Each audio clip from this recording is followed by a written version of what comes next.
Hey, what's up, people? Pizowell here, and today I want to talk to you guys about the new 88 Films Blu-ray release for 1981's Just Before Dawn. Now, this is going to be partially a review of the movie as well as a review of this Blu-ray release.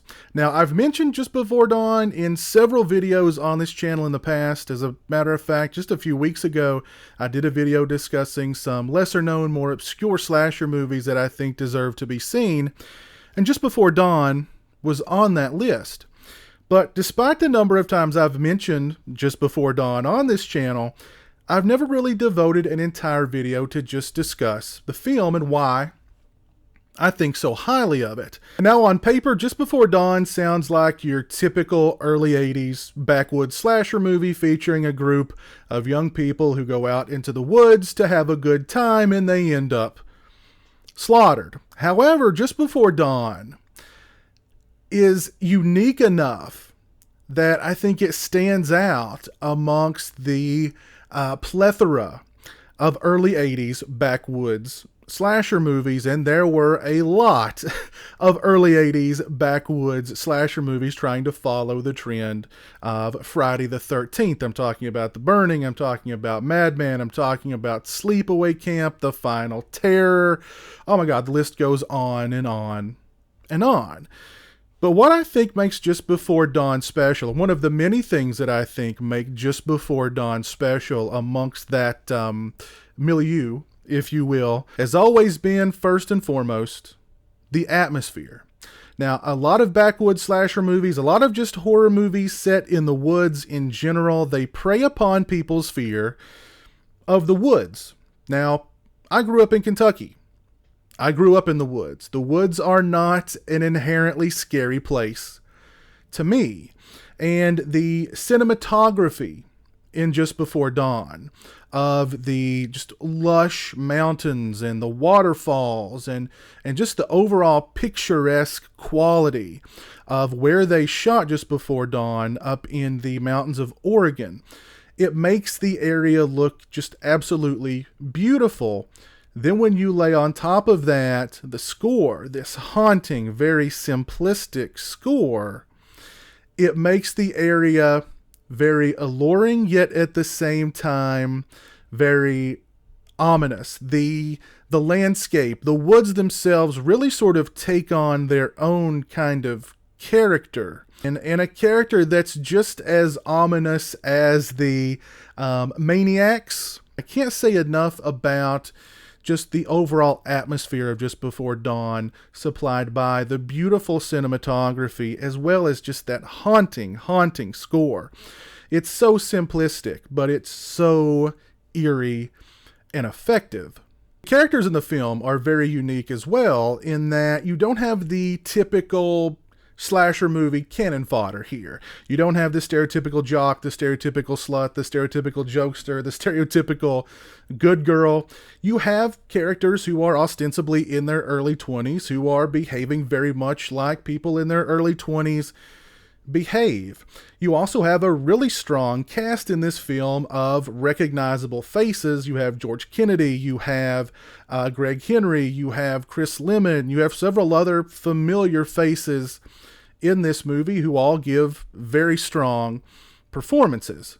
The movie also eschews the standard sort of slasher movie setup where you have the big chase at the end of the movie, which that's usually my least favorite part of most slasher movies, is when the few characters who are left alive realize, oh crap, I'm in a slasher movie, and it's just, from there on, it's pretty much just a chase. There's not that in Just Before Dawn. The movie just kind of gets right down to business. There's a sort of blunt quality to the movie that I appreciate quite a bit as well. I also always thought how Just Before Dawn handled the movie's antagonist, or in this case antagonists, was also really unique and different from the other slasher movies of this era, which were very much about the guy in the mask chasing the girl with the killer's weapon of choice. And Just Before Dawn, we see who the killer is very early on. They don't wear a mask, and the big reveal is that there's actually two killers. They are identical twins, which I thought added just an extra layer of just oddness that I always dug. Now, the movie doesn't sport a huge body count. It's definitely not a bloodbath kind of movie. However, the killers use a very large, gnarly looking machete to do their business. And there's one kill in particular in which the killer uses this big, gnarly machete to run through one of their victims. And they run through the victim in through the groin, out through the back door, and it's pretty ouch. My only real qualm with Just Before Dawn is that it kind of runs out of energy toward the end and the pacing feels a bit off. However, the ending of Just Before Dawn, in which the final girl dispatches the last remaining antagonist, it really sort of punctuates this really weird sexual undercurrent that's been going on throughout the film, in which the antagonist is defiled in a very unique sort of way. I'll leave it at that. I've been a big fan of Just Before Dawn, going all the way back to the very first time I saw the film on VHS many, many years ago. And I think it's a crying shame that not more people talk about Just Before Dawn, because I think it definitely deserves to be right up there alongside movies like The Burning, like The Madman, some of the better known second tier kind of slasher movies, because Just Before Dawn just really kind of goes against the grain of what was sort of the standard motif for early 80s backwoods slasher movies. And I really don't think Just Before Dawn gets the credit that it deserves, nor does director Jeff Lieberman. This is a really well-made, really darn good early 80s slasher movie that deserves to be seen. If you've not seen Just Before Dawn, by all means, go out and watch Just Before Dawn. This Blu-ray from the fine folks over at 88 Films would be a great way to introduce yourself to the film. If you're a fan of Just Before Dawn, this Blu-ray from 88 Films is something you definitely want to add to your collection. It is all region, which means it will play on any Blu-ray player anywhere in the world, so you have absolutely no excuse not to pick up this Blu-ray from the folks over at 88 Films. Now, this is part of 88 Films' Slasher Classics collection. It sports a high-definition transfer from the Internegative and an uncompressed LPCM 24-bit audio track. The picture quality and the sound quality on this release are both absolutely superb. I've never seen Just Before Dawn look this beautiful. The picture quality and the sound quality are both superb on this release. This release also sports the extended cut of the film. It's the optional overseas version. It runs about 12 minutes longer than the standard version of Just Before Dawn. However, it is presented in standard def on this release, and it is pretty rough. This release also includes a full-color booklet with a write-up about the film from Callum Waddell. Show you guys some of the pages. Some very nice artwork inside. There's Mr. George Kennedy.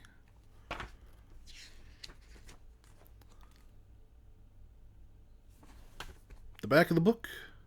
This release also includes a reversible sleeve.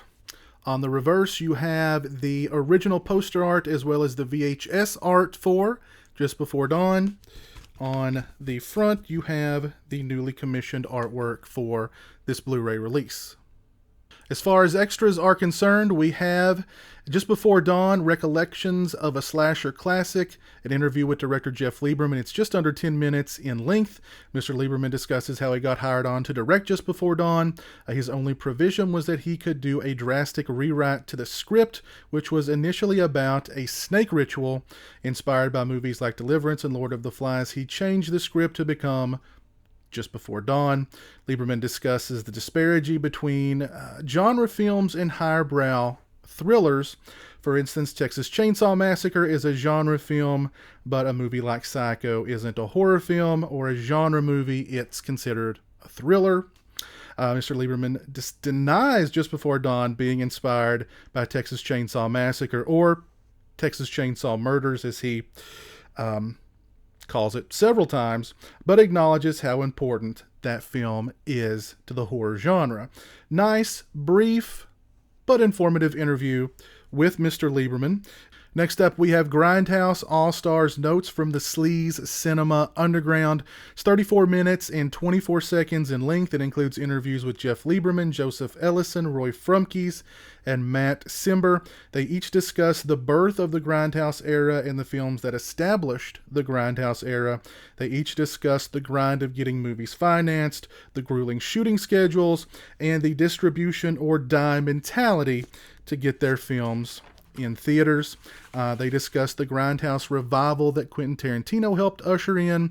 They also reflect on the time and on the term Grindhouse and what it truly means. Very nice, very informative, very entertaining featurette there. Really enjoyed that. Any discussion on Grindhouse or on the Grindhouse era, I find just infinitely fascinating. We get 2 trailers and a still gallery. We get an audio commentary with author and critic Justin Kurzweil and Callum Waddell, director of Slice and Dice, the slasher film Forever. They discuss the unique qualities of Just Before Dawn and how those qualities set the film apart from the glut of other backwoods slasher movies that inundated cinemas at the time. They discuss some of their other favorite backwoods slasher films of the 80s. They discuss the infamous Video Nasties list of banned movies in the UK. Overall, just a really informative, intelligent sort of discussion. A lot of it not necessarily centered on Just Before Dawn, but centered on the slasher movies of that era that Just Before Dawn was a part of. Both really intelligent, really informed horror movie fans. So really nice commentary with those guys.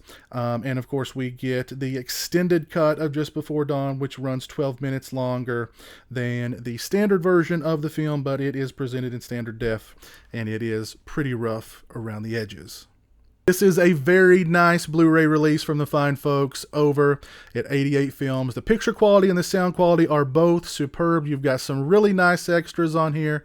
2 different cuts of the movie in its region A, B, and C. So you have absolutely no excuse not to run out and buy this Blu-ray for Just Before Dawn. If you've not seen Just Before Dawn, again, go out, watch it.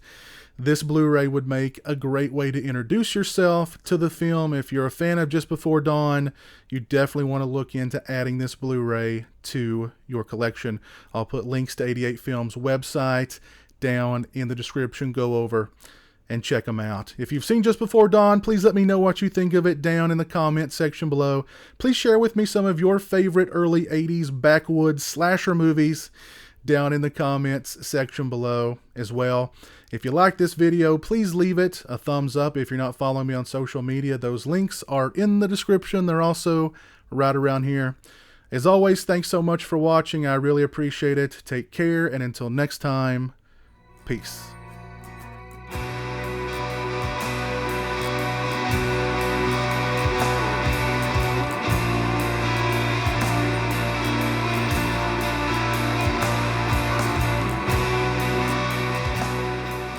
Say hello to the internet, Jeremy.